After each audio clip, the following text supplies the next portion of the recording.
자, 여러분 안녕하세요. 오늘은 이제 간은 무슨 일을 할까 중에서 그 단백질 대사에 대해서 살펴보려고 그래요. 자, 우리 고기 먹죠, 고기.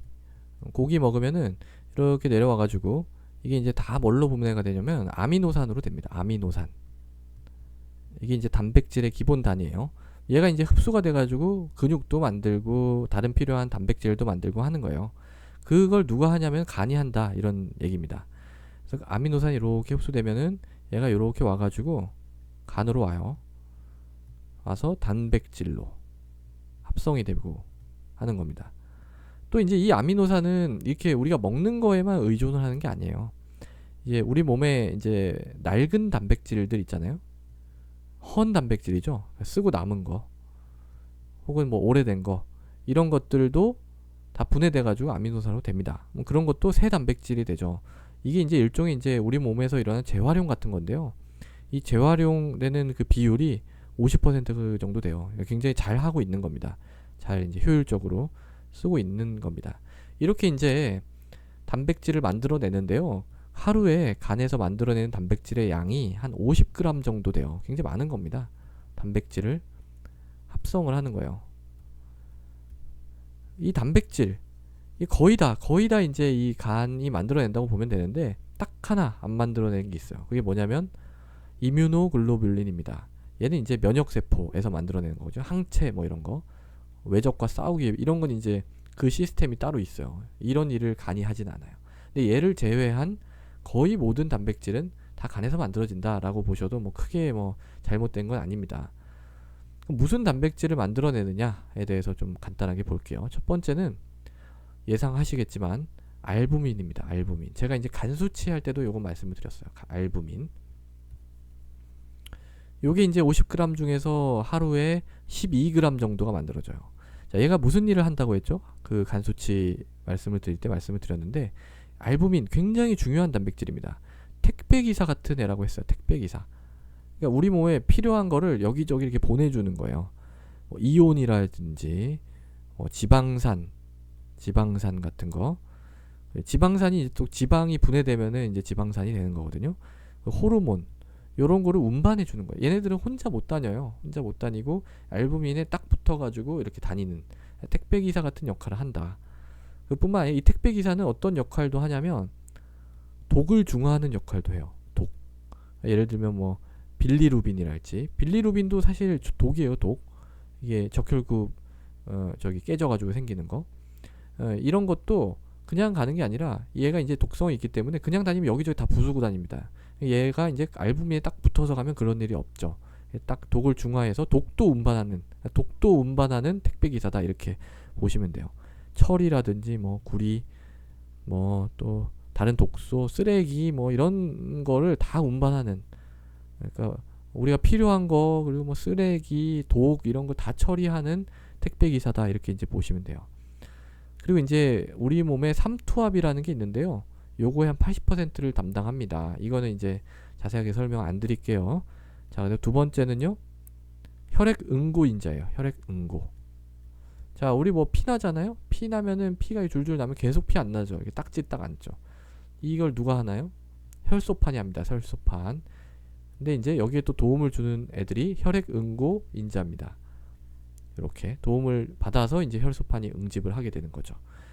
그 중에서도 이게 여러 가지가 있는데 1, 2, 5, 7, 9, 10 얘를 이제 간에서 만들어요. 그 중에 이제 2, 7, 9, 10은 제가 뭐라 그랬죠? 요거는 자, 요거 한번 잘 모르시겠으면 요거 한번 간 그 수치 부분을 보시면 제가 이거에 대해 또 굉장히 또 자세하게 설명을 드린 영상이 있습니다. 자, 세 번째는요. 항응고인자예요. 항응고. 자, 그러니까 혈액 응고도 시키고 응고를 안 시키는 인자도 간에서 만들어요.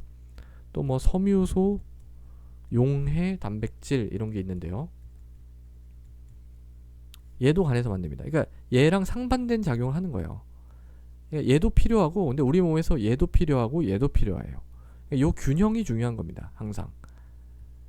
근데 이제 간 기능에 문제가 있으면 이런 균형이 깨지겠죠. 그러면서 이제 이 응고가 잘 안 되거나 또는 잘 되거나 이 둘 중에 하나가 발생합니다. 물론 뭐 응고가 잘 안 돼서 계속 피나는 게 압도적으로 많아요. 근데 이론적으로는 더 잘 될 수도 있다 라는 겁니다. 그 다음에 이제 네 번째는요, 보채예요. 보채. 컴플리멘트. 얘는 이제 살균 하는데 관여를 한다 그랬죠. 균에 이렇게 가가지고 균 구멍을 뚫어버리거나, 이건 제가 이제 간에 뭐 살균 작용 이런 거 말씀을 드릴 때 잠깐 말씀을 드렸어요. 구멍을 뚫어버리거나 균에다가, 아니면 뭐 다른 애들을, 형님들을 데리고 와가지고 죽이게 하거나 뭐 이제 이런 역할을 하는 그런 단백질이라고 말씀을 드렸습니다. 그런 거에도 이 간이 만들어내는 단백질이 관여를 한다라고 이제 알고 계시면 됩니다.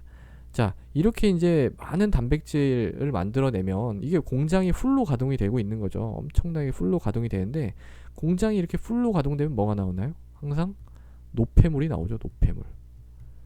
노폐물이 하루에 한 6에서 20g 나와요. 노폐물. 어디다 버리나요, 이게? 이게 버려야 되겠죠. 이런 노폐물 중에 많은 부분이 이제 암모니아가 차지하고 있습니다. 이 암모니아. NH3고요. 이 암모니아는 기체예요, 기체. 우리가 이제 중학교 때 배웠잖아요. 암모니아. 굉장히 독한.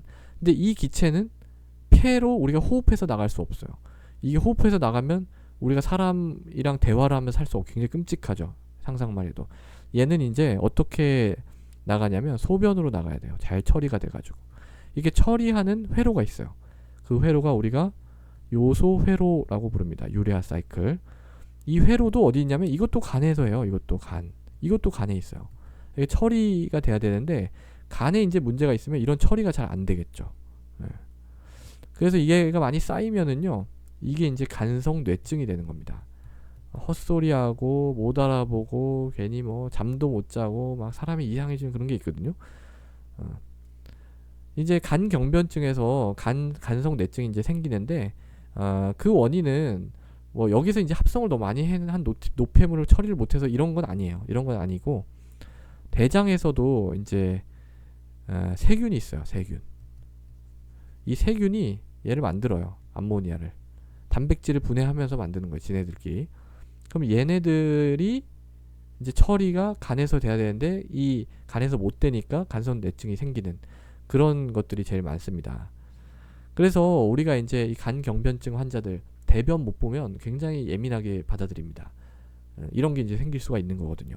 그래서 뭐 며칠 대변을 못 봤다 이러면 이제 관장 해주고, 이제 이렇게라도 해서 이 대변이 많이 차 있지 않도록. 왜냐하면 이 대변이 많이 차면은요, 세균이 있을 수밖에 없고, 그 세균은 암모니아를 만들 수밖에 없거든요.